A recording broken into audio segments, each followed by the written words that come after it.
It's 3:47 a.m. At a radar post outside Ryazan, an operator watches for tight blips sweep across the screen. Not birds. Not conventional missiles. Their vector is blunt and deliberate, straight from Moscow's largest oil refinery. They are huge 26 Beaver drones, are small, inexpensive, armed to cruising at 380 km per hour with roughly 20 kilograms of explosive each. At 52 kilometers from the refinery and 27 kilometers from the S-400 battery, the lead Beaver pulls up to 800 meters. The timeline collapses. With emergency power, the swarm can reach the 2 km dead zone in 41 seconds, leaving the battery commander 14 seconds to decide. His internal math is brutal. Each interceptor costs about $2 million. 10 seconds. 7. Training demands positive identification. 5. He fires. To 48 and 6 decimeters, interceptors scream from their tubes and reach Mach 6 in 3 seconds. The Beavers do their job, dive to 200 meters and vanish under the radar horizon. The 48 and 6 decimeters uses semi-active radar homing. It requires continuous ground illumination. Without it, the seekers are blind. The missiles detonate 80 meters above empty air. Their 180-kilogram fragmentation warhead sent 24,000 steel fragments into nothing. Now the refinery's last ring to Pantsirs 1 batteries has 17 seconds. The 1R 21E radars are tuned for larger targets. A 0.1 meters drone at 8 kilometers returns almost no signal. Contacts flicker.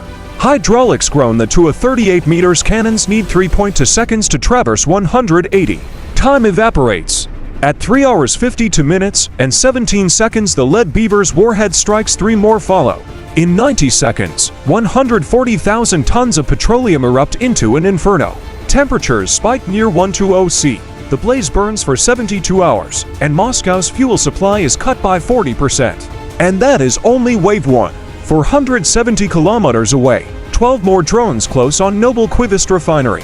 3 Pantsir batteries form a triangle with overlapping fields. Each 1R 21E can track 20 targets and engage 4 at once.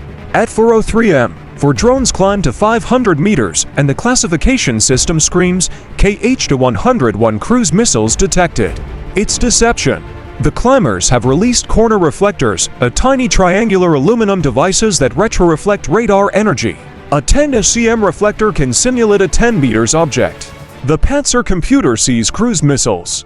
Protocol demands priority engagement. 857 E6 interceptors launch in 12 seconds, each accelerating to roughly 300 meters per second. But the reflectors are dropped in sequence. 4 become 8, 8 become 16. Millions spent chasing aluminum foil worth pennies. While everyone watches the fireworks at 1,500 meters, 8 huge 22s approach from the opposite side at only 50 meters altitude. The Pantsir's phased array can steer 45 electronically, but to look directly behind the whole 3,000-kilogram turret must rotate a 4.7-second action. The commander cries, "Traverse now." Too late. The drones are inside 1.2 kilometers. The 57 E6 missiles need 1.5 seconds after launch to arm. At this range they would hit before fusing. Only the twin 30-ohm guns remain. The 2 38 meters barrels fire each at 2,500 revolutions per minute, but the huge 22s execute dynamic altitude variation, random jumps between 4,080 meters every 2 seconds. Predictive targeting projects 0.8s ahead. Random altitude jumps convert prediction into probability. Hit chance drops from 83% to 31%. 1 drone disintegrates at 300 meters, 7 get through. 3 strike while the batteries undergo a 90-second reload cycle, or 90 seconds of total vulnerability, and the refinery takes additional hits. The Ukrainian plan had timed every second. At 4:18, 6 huge 26 Beavers approaching Vanish go blind. GPS gone, communications dead, navigation screen static. The Akrasuka for electronic warfare vehicle has activated. Its Kushuka for payload floods 0.118 GHz with 500 W of directed power. The jammer so strong it overwhelms GPS whispers from satellites 20,000 kilometers away. Drones shift to inertial navigation. Gyros drift 10 after long flights, producing errors on the order of 200 meters. Processors hit 95 C and throttle pattern matching degrades. Systems shed power at lights, telemetry, receivers. Every watt saved buys marginal cooling. With 30 seconds to impact, the algorithm struggles. At 8 seconds, a breakthrough. The lead drone doesn't look for metal signatures, but for invariant geometry. 3 tanks cast shadows whose intersections form a triangle with stable angles. The drone identifies Tank 7 with 4 meters to spare. Coordination under jamming. Frequency hopping. On channel 847, during 1 microsecond of imperfect coverage, the lead transmits 128 bytes of GPS coordinates and timing data that the swarm recovers via match filtering. For 20 m, Tank 7 is hit, a fuel lake ignites in a pursuit before crew abandon a $20 million vehicle as a wall of fire advances at 30 meters per second. As jamming eases, 8 more contacts appear, heading for Primorsko-Akhtarsk, a fortress airfield with 4 Torem-2 vehicles in diamond formation and to Su-35s overhead. The Yuj-22s fly a sinusoidal weave, expensive in fuel, but it adds 8% distance and burns for 0.3 L more, injecting process noise into the TERS filters. At 432, 16.9 meters 38 missiles launch, closing at about 850 meters per second.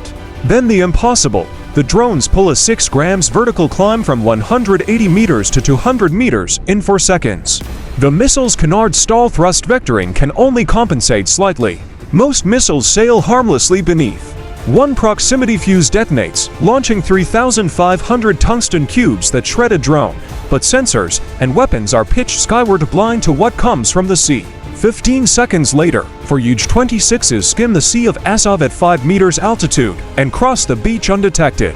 Sea skimming keeps them below the horizon. Ground radar effectively loses them until the last moments. Inside Hangar 2, 30 Shade 136s sit in maintenance cradles. Each shade carries 40 kilograms of C4 and 50 L of fuel. In a 40 meters hangar that is roughly 30 grams of explosive per square meter at 10 times NATO ammunition storage standards. The first hit punches the roof, the hangar lifts and detonates. Hangars 3 and 4 follow 1.3 seconds and seconds later. In 45 seconds, over 200 shots, about $6 million, are vaporized. Smoke chokes the runway, visibility falls to 150 meters below the Su-35 takeoff minimum. Primorsko-Akhtarsk is neutralized. Finally, at 444, to modified Yuj-26 Beavers reach Penza at 630 kilometers inside Russian territory. Standard Beaver range is about 350 kilometers. Field modifications, auxiliary fuel tanks in the warhead bay at trade 5 kilograms of explosive for 12 L of fuel, stretching range to roughly 980 kilometers with reserve. And Su-35 on patrol narrows its radar to a 10 beam at 20 kW and gains a solid track at 43 kilometers. Tu-77 missiles fire at 18 kilometers, accelerate to Mach 4, and activate their seekers near 12 kilometers. The first proximity detonation peppers a beaver with tungsten fragments, the second scores a direct hit. A damaged survivor persists. At 446, that survivor crashes through the roof of a semiconductor fabrication plant at 73 meters per second. 15 kilograms of explosive in a clean room designed for 0.3-micron particulates is an existential strike. Filters clog, electron beam lithography and ion implantation tools are destroyed or contaminated. A 47 million lithography system and months of calibration vanish. 6 months of military-grade processor inventory becomes dust. Russian chip production stalls for at least half a year. Visually, radar scopes, orange refinery fires, men shouting into radios, firefighters running toward a blazing sea of fuel. Economically, fuel distribution, transportation, and civilian heating face immediate shock. Militarily, logistics reroute, operational tempo slows, and commanders must rewrite plans. Tactically, the operation demonstrates synchronization, exploiting reload cycles, blind spots, electronic warfare windows, and human decision deadlines, turning cheap autonomy into strategic leverage. By sunrise, Russia orders the largest air defense redeployment since the war started. Systems guarding refineries and bases shift inward, creating temporary gaps on the front.